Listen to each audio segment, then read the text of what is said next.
하나님의 말씀은 마태복음 3장 11절과 12절에 있는 말씀 신약성경 3페이지에 있습니다. 한 목소리로 봉독합니다. 나는 너희로 회개하게 하기 위하여 물로 세례를 베풀거니와 내 뒤에 오시는 이는 나보다 능력이 많으시니 나는 그의 신을 들기도 감당하지 못하겠노라. 그는 성령과 불로 너희에게 세례를 베푸실 것이요 손에 키를 들고 자기의 타작마당을 정하게 하사 알곡은 모아 곳간에 들이고 쭉정이는 꺼지지 않는 불에 태우시리라. 아멘.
할렐루야. 아멘. 감사합니다. 우리 찬양대 찬양의 목소리를 우리 스피커가 뒷받침해 주지 못하고 있네요. 힘있게 귀한 찬양 이렇게 하나님께 영광 돌리게 된 것 감사합니다. 우리 유치부 친구들, 유초등부 친구들, 중고등부 친구들 포함해서 우리 청년들, 남녀전도 회원들, 우리 어르신들까지 한 자리에 모여서 예배를 드리니까 마치 초대교회로 돌아간 것 같은 그런 느낌도 듭니다. 좋은 계절을 맞이했습니다. 뭐니 해도 조금 춥고 꽃샘추위도 남아있지만 봄을 맞이했습니다. 움츠렸던 우리들의 몸과 마음이 활짝 펴지고 신앙의 기지개를 켜며 하나님께 더욱 영광을 돌리는 아름다운 귀한 시간들이 될 수 있기를 소망합니다. 우리 주님께서 말씀하시기를 12절에 알곡은 모아 곳간에 들이고 쭉정이는 꺼지지 않는 불에 태우신다 라고 하셨습니다. 쭉정이는 구원받지 못한 사람이나 바르지 못한 신앙 가진 사람을 이야기하고, 알곡은 구원받은 확신을 가진 신앙인들, 그리고 영적으로 성숙한 그런 신앙인들을 의미합니다. 그런데 우리가 가라지와 쭉정이는 보통 같이 표현하시는데 여기서 우리가 좀 구분할 필요가 있습니다. 가라지라는 피는 벽과에 속하는 식물로 벼와 함께 자랄 때는 전혀 구분이 되지 않다가 벼가 무르익을 때 그 정체를 드러낸다고 합니다. 또한 가라지는 뿌리가 곡식보다 더 깊어서 그것을 어설프게 뽑으려다가 곡식도 뽑히올 수 있기 때문에 추수 때까지 내버려두는 이유가 바로 이것입니다. 즉 성경에 나와 있는 가라지는 처음부터 벼와 씨, 종자가 다른 것으로 이단과 사이비 등 독사의 자식들이 바로 이들이 되겠습니다. 그런데 쭉정이는 처음에는 알곡과 같은 씨로서 열매를 맺을 수 있는 것이었으나 그러지 못하여 버려진 것으로 바람이 부는 곳에서 키질을 함으로 알곡과 쭉정이를 가렸습니다. 즉 성령 받고 거듭났지만 불의한 청지기이고 달란트를 사용하지 못한 자이고 죄악된 삶을 살았던 자들이고 의의 세마포를 입지 못한 자들이기 때문에 천국에 들어가지 못하고 성 바깥 어두운 곳에서 슬피 울며 이를 가는 곳인 불못에 처할 자들이다, 이렇게 말씀하고 있습니다. 그러면 표를 보시고 좀 더 자세히 한번 살펴보도록 하겠습니다. 알곡과 쭉정이와 가라지를 이렇게 비교해 봅니다. 알곡과 쭉정이는 종자 씨가 똑같습니다. 벼입니다. 그런데 가라지는 씨 자체가, 종자 자체가 다릅니다.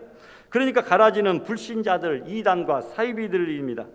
뿌리니 농부는 누굽니까? 알곡과 쭉정이는 하나님이 뿌리셨고, 그리고 가라지는 사탄이 뿌렸습니다. 여러분, 대상은 누구입니까? 교회와 마음에 알곡을 뿌리셨죠. 그런데 세상에는 가라지, 불신자들이 있습니다. 언제 그들의 정체가 밝혀집니까? 알곡과 쭉정이는 타작마당에서 알곡과 쭉정이가 나뉘어지고, 그리고 가라지는 이미 세상에 살면서 현재에서 우리는 알곡이고 세상에 있는 불신자들은 가라지로 이렇게 구별이 되고 있습니다. 여러분, 알곡과 쭉정이는 열매로 알 수 있고 고난의 바람 키질을 해보면 나뉘을 수 있습니다. 그런데 가라지는 복음 위에 서 있느냐 복음이 아니냐, 진리로서 우리가 구별을 할 수가 있다는 것이죠. 결과로서 알곡은 천국에 가지만 쭉정이와 가라지는 영원히 타는 불못에 들어갈 수밖에 없다고 성경은 말씀하고 있습니다. 그래서 결론적으로 보면 곡식과 가라지는 종자, 태생이 다른 것이고 알곡과 쭉정이는 열매가 있고 없고 알이 꽉 차면 알곡이고 알이 비어있으면 쭉정이다. 같은 벼지만, 같은 교인이지만 여러분, 알곡이 있을 수 있고 쭉정이가 있을 수 있다는 겁니다. 교회 안에 들어와서 하나님 앞에 예배드리는 것을 보니까 전부 다 가라지는 아닙니다. 가라지는 세상에 있는 자들입니다. 불신자들입니다. 그런데 교회 안에서도 같은 교인이라 할지라도 알곡과 쭉정이가 있을 수가 있다는 것이죠. 그럼 여러분, 알곡 같은 신앙은 어떤 모습입니까? 첫 번째, 알곡은 주님을 사모하는 신앙입니다. 베드로전서 2장에 보니까 갓난 아이들 같이 순전하고 신령한 젖을 사모하라 했습니다. 알곡이 되기 위해서는 해바라기처럼 태양을 항상 바라보고 있듯이 알곡 성도가 되려면 주님만을 바라보며 말씀대로 살고자 하는 그런 믿음을 가져야 된다라는 것이죠. 또한 두 번째로 알곡의 모습은 겸손합니다. 베드로전서 5장에 보니까 하나님이 교만한 자를 대적하시되 겸손한 자들에게는 은혜를 베푸신다라고 말씀합니다. 잘 익은 알곡들은 고개를 숙입니다. 이것이 알곡 신앙의 모습입니다. 겸손할 때 하나님께서는 은혜를 주셔서 속이 가득 찬, 꽉 찬 알곡이 되게 해주십니다. 그러나 교만은 겨와 같이 바람에 불려 결국은 날아가 버립니다. 우리들도 내가, 자아가 사라지고 주님이 그 자리에 오시도록 날마다 겸손한 신앙인들이 되시기를 바랍니다. 다음으로 알곡은 또한 주님을 기쁘게 합니다. 골로새 1장에 보니까 주께 합당히 행하여 범사에 기쁘시게 하고 모든 선한 일에 열매를 맺게 하시며 라고 했습니다. 여러분, 알곡은 하나님을 기쁘게 해드리지만 쭉정이는 자기를 기쁘게 하려고 세상 쾌락만 추구합니다. 하나님 나라에 참된 알곡은 먹든지 마시든지 무엇을 하든지 하나님의 영광을 위하여 살게 됩니다. 성도 여러분, 우리는 지금 하나님 앞에서 어떤 성도입니까? 알곡 성도입니까? 아니면 쭉정이 성도입니까? 예수님께서는 손에 키를 들고, 이 까부르는 키 있죠, 옛날에 알곡과 쭉정이를 나누기 위하여 손에 키를 들고 자기의 타작마당을 정하게 하사 알곡은 모아 곡간에 들이고 쭉정이는 꺼지지 않는 불에 태우시리라 하셨습니다. 그러기 위해서 우리는 주님을 사모하는 신앙, 자기를 낮추는 겸손한 신앙, 그리고 주님을 기쁘시게 하는 알곡신앙의 소유자들이 다 될 수 있기를 부탁합니다. 20세기의 위대한 작가 해밍웨이는 원래 신실한 믿음의 가정에서 태어났습니다. 그의 할아버지는 전도자 무디와 친했고 그의 아버지는 선교사의 비전을 가진 신실한 의사였습니다. 또한 그의 어머니도 오직 예수님만 알고 사는 사람이었습니다. 그래서 해밍웨이도 청년 때까지는 신앙생활을 잘했지만 나중에 인기를 얻고 노벨상까지 받으면서 점차 세상 것을 따르고 신앙을 잃어버리기 시작합니다. 그 모습을 보고 어머니는 무수히 경고합니다. 얘야, 너 그렇게 하면 세상에서는 잠시 성공할지 몰라도 신앙 안에서는 영원히 망하는 거란다.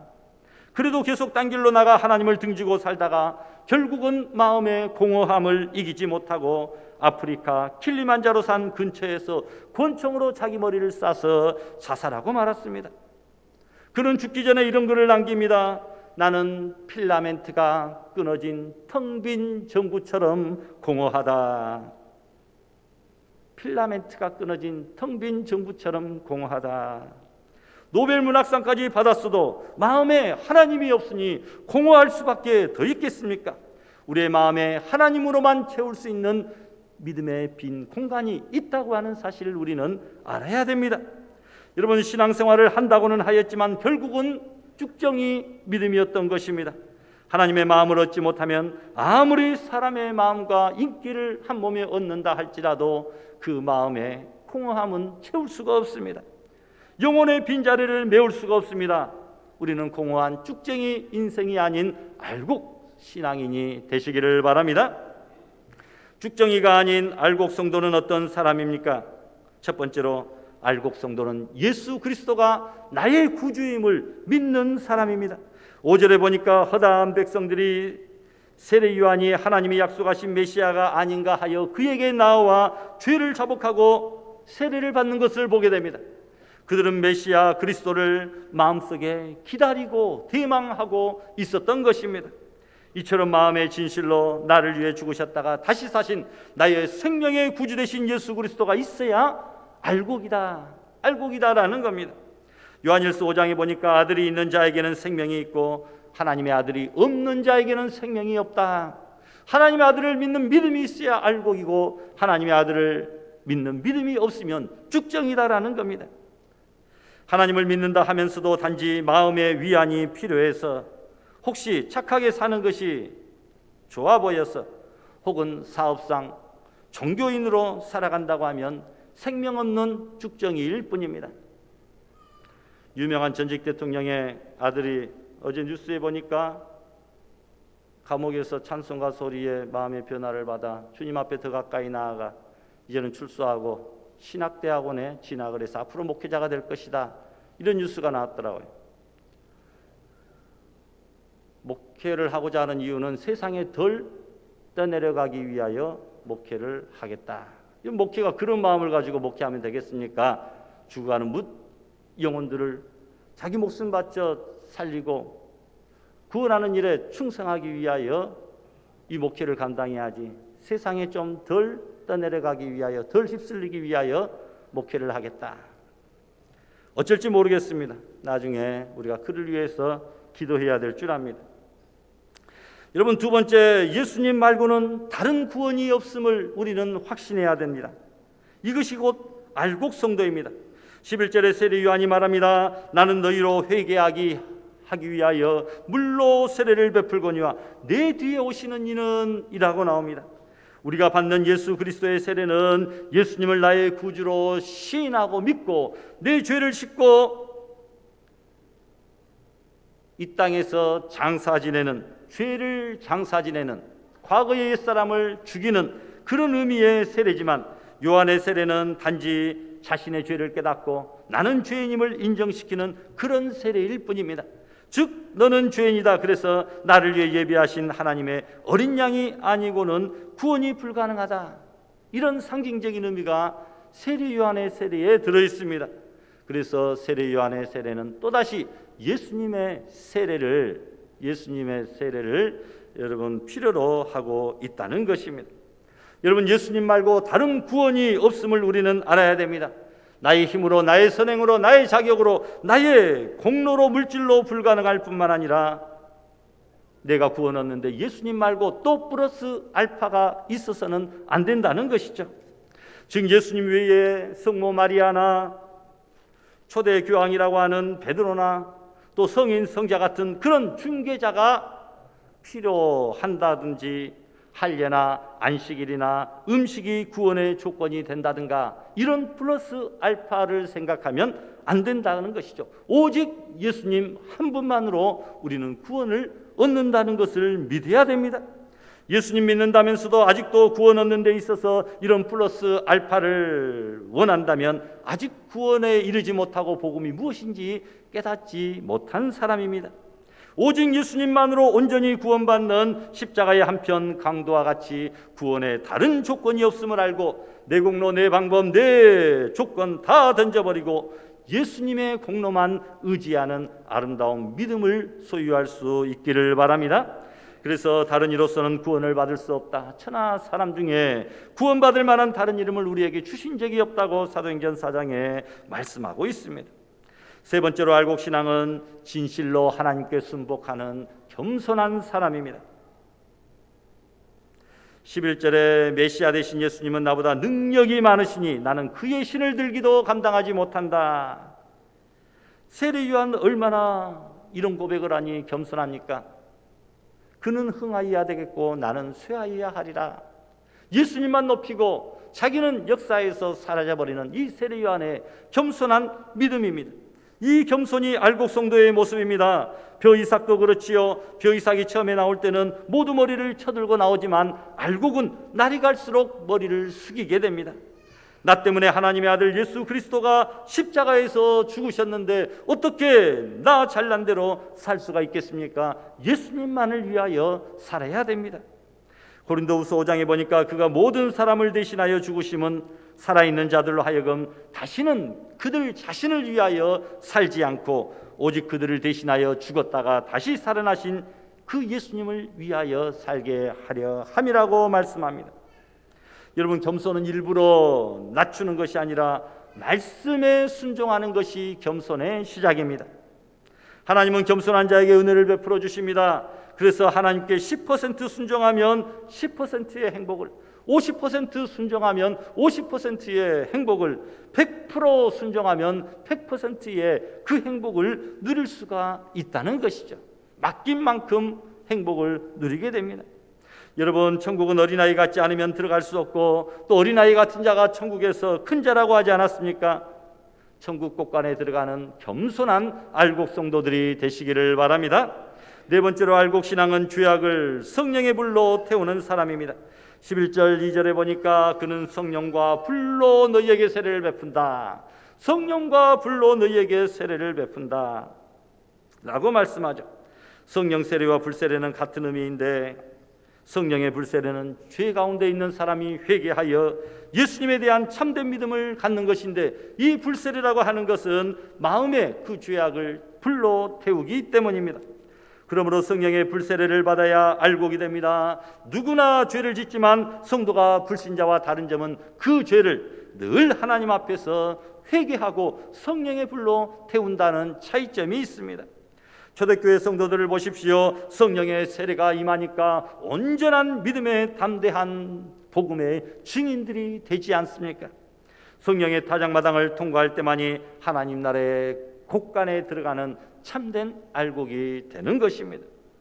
여러분, 하나님이 그 아들을 세상에 보내신 것은 세상의 모든 사람 중에 단 한 사람도 멸망받지 아니하고 버림받지 아니하고 모두가 구원 얻어 천국 백성 되게 하시기 위함이었습니다. 그런데 우리들의 믿음은 어떤 믿음입니까? 알곡입니까? 축정입니까?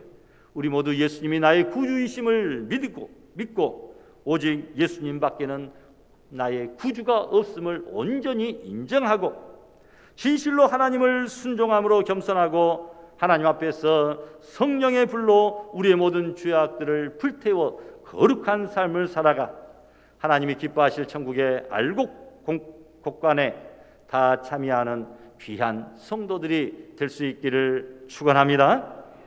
그러면 알곡과 쭉정이는 어떻게 구분됩니까? 여러 면에서 다릅니다. 먼저 내용 면에서 알곡과 쭉정이는 다릅니다. 알곡은 생명이 있고 쭉정이는 생명이 없습니다. 외관상으로 보면 똑같아 보여도 비벼보면 알곡에는 생명이 있으나 쭉정이에는 생명이 없습니다. 알곡은 살아있고 쭉정이는 죽어 있습니다. 알곡 성도는 물과 성령으로 거듭난 자요 생명 되신 예수님을 마음에 영접하고 믿음으로 사는 자입니다. 그런데 신앙생활을 한다고 하면서 교인이라고 말은 하면서 예수님을 생명의 주로 믿지도 않고 주님을 사랑하지도 않고 신앙인이 아니라 하나의 종교인으로 살아가는 자들은 생명이 없는 쭉정이에 불과할 뿐입니다. 이런 자들은 교회 안에서 신자인 것처럼 보이지만 하나님께서는 인정하지 않습니다. 또한 예수 그리스도의 생명이 없는 자는 행함이 없는 죽은 믿음을 가진 자들입니다. 심령이 죽어 있으면 마치 죽어 있는 물고기가 아무리 덩치가 커도 물결 따라 세상 따라 떠내려가는 것처럼 세상 풍조를 따라 세상과 타협하며 살아갑니다. 그러나 살아있는 물고기는 비록 크기가 작다 할지라도 그 물결을 거스르며 위로 힘차게 올라가듯이 온전한 알곡 성도는 이 세상의 유혹을 이기며 세상을 거스르며 하나님의 말씀과 법칙대로 살아갑니다. 우리 모두 생명 되신 예수님 안에서 알곡 같은 살아있는 성도들이 되시기를 바랍니다. 두 번째로 알곡은 열매가 없고 쭉정이는 열매가 있는 것이 서로 다르다라는 거죠. 믿음 생활하는 성도는 생활을 통해서 좋은 열매를 많이 맺어야 됩니다. 신자들이 맺어야 될 열매는 갈라디아 5장 22절에 오직 성령의 열매는 해가지고 9가지 열매가 주룩 나오고 있습니다. 여러분, 그런데 쭉정이는 껍질만 있어서 번식할 수가, 생명이 없어서 번식할 수가 없기 때문에 알곡 성도들은 그들에게 생명을 나누어 줘야 됩니다. 그래서 전도는 남의 영혼도 살려주지만 결국 따져보면 내 영혼이 살아나는 비결입니다. 따라서 전도가 없으면 남의 영혼만 죽는 것이 아니라 내 영혼까지 죽어가는 것을 보게 됩니다. 반면에 전도가 있으면 다른 사람 영혼부터 살리는 것이 아니라 결국은 속에서 내 영혼이 활기차게 약동하며 활기 있게 살아 움직이는 것을 경험하게 됩니다. 교사, 찬양대 등 그런 직분도 마찬가지입니다. 남을 위해서, 그 부서를 위해서, 어린아이들을 위해서 하는 것 같지만 실은 내 자신의 신앙이 죽지 않기 위해서 그런 직분과 사명을 감당하는 것입니다.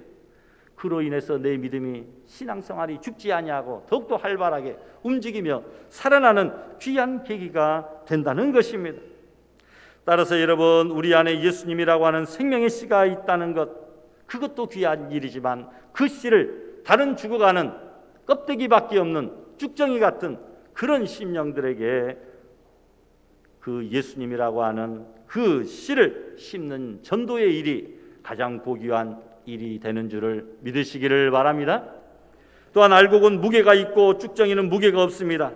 다니엘 5장에 보니까 바벨론 왕 벨사살이 하나님의 저울에 미달하여 심판을 당한 이야기가 나옵니다.